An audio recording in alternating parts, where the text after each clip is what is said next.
Қайырлы күн достар. Бүгін сіздермен баклажаннан жасалатын өте дәмді, оңай, майонезсіз салат жасайтын боламыз.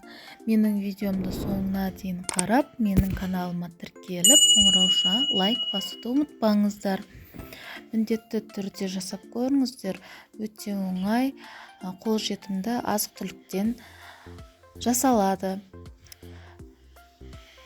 Бізге керегі етімізді соломка етіп майдалап турап шығамыз. Видеодағыдай қызып тұрған майымызға қуырып 10-15 минуттай.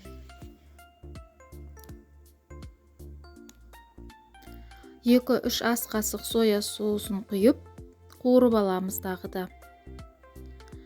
Видеодағыдай көргенде ащы бұрышымызды турап майдалап еттің үстіне салып тағыда қуырамыз. Ащы дәм беру үшін 2-3 ас қасық суды құйып бұқтырып аламыз. Сәбізімізді теркадан өткіземіз. Менде 2-3 сәбіз болды. Оны пісіп тұрған етіміздің үстіне кішкене 5 минут пісіріп аламыз. Міне дайын болды достар. Келесі қиярымызды алып, осында видеодағыдай тураймыз.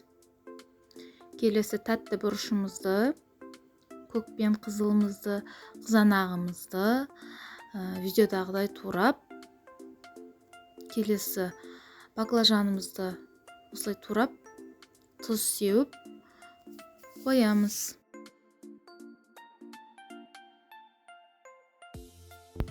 Видеодағыдай көк пиязымызды тураймыз, майдалап чесногымызды турап аламыз. Баклажанымызды жақсылап жуып, суын төгіп, жақсылап қызарғанша екі жағын қуырып аламыз. Қуырып болған барлық заттарымызды біріктіріп, қара бұрышымыз, қызыл бұрышымызды татымына қарай салып араластырамыз.